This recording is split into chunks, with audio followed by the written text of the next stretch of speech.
Why don't they make old people cars anymore? Why don't they make a premium level product that's not luxury, a car that people of older generations would perhaps like? I actually think the market still exists, and the more I looked into it, I think I've realized that manufacturers have just left the market. Welcome back to All Cars, y'all. If you're new here, I am John, and this is actually inspired by a video I did, well, not too long ago, where I actually said, I don't think they make a car I want. Now, I encourage you to watch that because I'm not going to recap the whole thing, but the general idea here is if you don't want an SUV, you want something that's a little nicer than the base level, Chevy or Toyota. You don't want to move up into a luxury car, and you want something that's not sporty, not track ready. You want something that's a comfortable cruiser.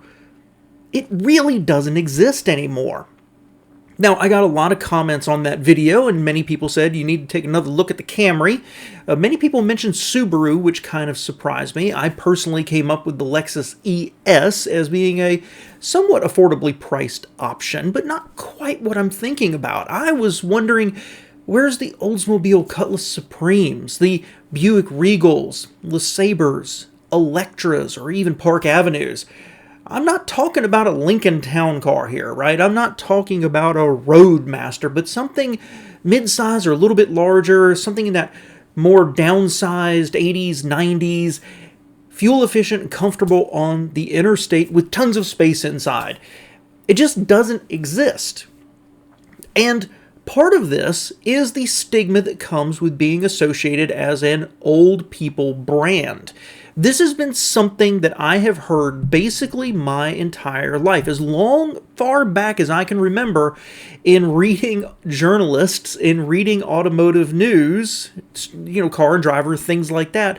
They've always picked on brands, specifically Cadillac and Lincoln back in the day, as being catering to old people who are retired, nearing death, and only need a car to go to the country club once in a while, and then they needed to move younger. And once Cadillac started to figure that out, they started to pick on Buick as being an old person's car.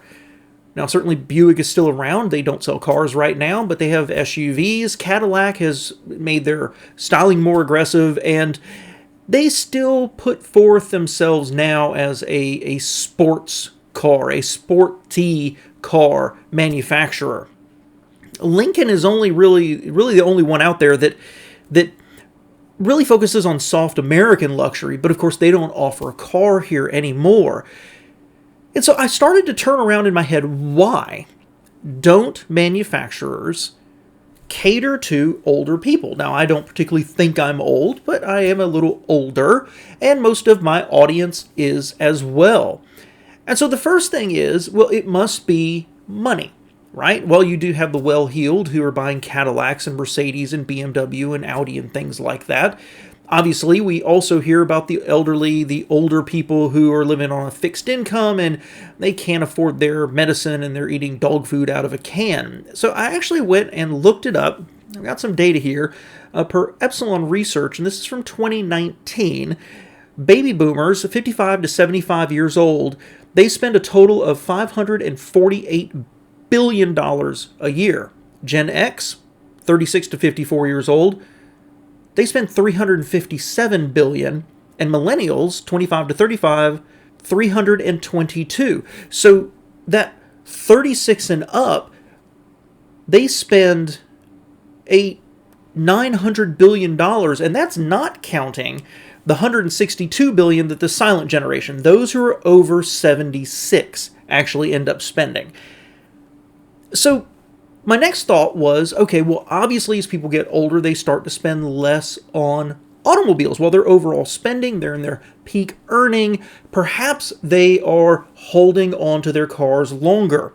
Right now in America, we are keeping our cars on average about 12 years. And it makes some logical sense to say that younger people are trading in more frequently or leasing more, older people are holding on to it longer.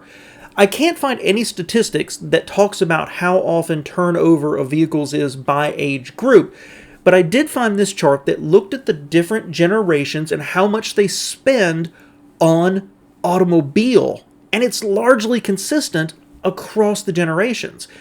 So while manufacturers are pushing towards younger and younger people, why?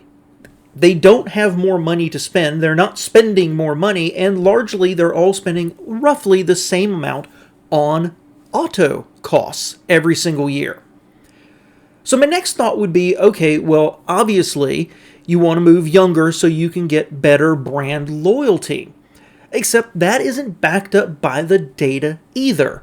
As a matter of fact, and I'll put this up on the screen here, once you get past that 25 to 34 range, which is the lowest level of purchasing loyalty for cars, it increases up until you're over 65 years old. So your loyalty and your returning to a brand increases as you get older, not when you move back to the younger people.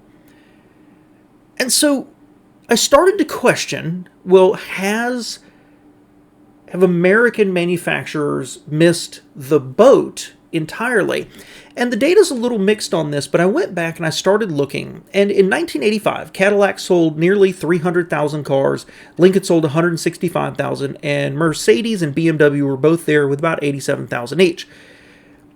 10 years later, Cadillac sold 181,000, so they saw, in a 10-year period, 85 to 95, almost half their sales evaporate. Lincoln had a small drop down to 151,000. Mercedes actually decreased to 77,000. BMW went up to 93. 10 more years in the future, and everything's very dramatically different. Cadillac jumped back up to 235. Lincoln fell to 123. Mercedes, 224,000, and BMW, 266,000 sales. So this move to capture import buyers and this move to more youth and more sportiness that started back then didn't really work. Cadillac improved their sales, but when Mercedes goes from 77,000 to 224,000 and Cadillac went from 181 to 235, they weren't doing something right. By 2015, if we continue, Cadillac 175, Lincoln 101, Mercedes 373,000, BMW 346,000. And the last data that I do have is from 2022. Cadillac is now at 135, Lincoln at 83,000, Mercedes 343, BMW 332. So this move to youth, this move to combat the imports is not working out very well for Cadillac and Mercedes. They've had a bump up, Cadillac or Lincoln. The Cadillac had a bump back up, but they've been struggling to maintain that.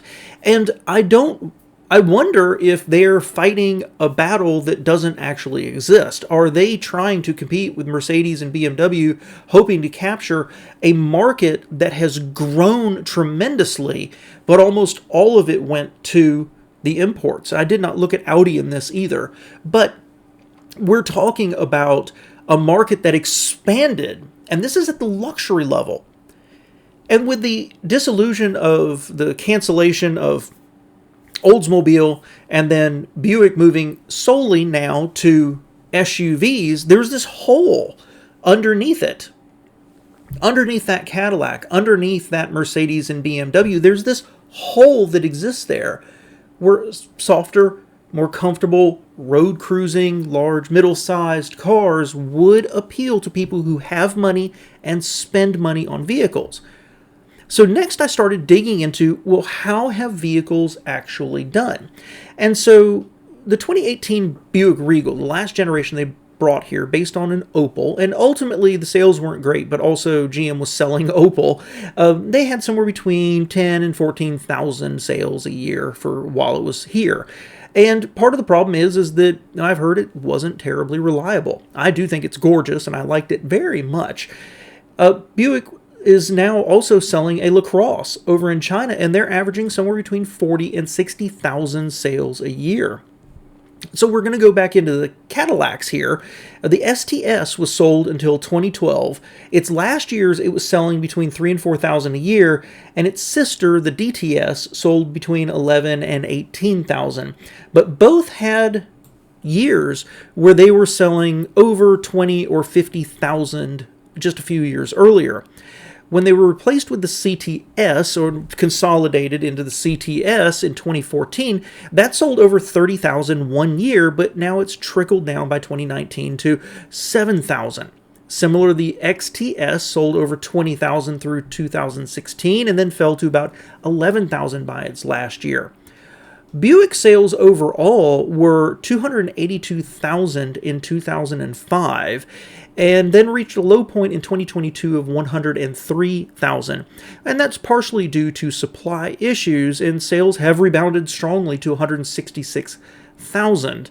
So to me, this all just proves that there is a market out there for Buicks, essentially, and that they've abandoned the car market, that there is, I believe there is a market for people out there like me, maybe like you, who want a car, not an SUV, who maybe want something nicer than an Accord or a Chevy, but they don't want to or can't buy a Cadillac, a Mercedes, a BMW, an Audi sedan that might kind of fit the needs, and all of those tend to have more of a sporty focus than anything else. I believe that what's happened here is when I look at these Cadillac sales and when I look at that Buick sales and the LaCrosse and the other Buick that was contemporary with the LaCrosse, and the name's escaping me right now, I think there's a market, but that manufacturers aren't investing in high quality products that are reliable, durable, and offer value for the money, and that they keep fresh on the market. There's sales out there, but it feels like manufacturers are just abandoning it because they can't be bothered to keep it fresh and keep it competitive. How hard would it be for Buick to really start to bring the LaCrosse over here from China and make it meet our emissions and safety standards?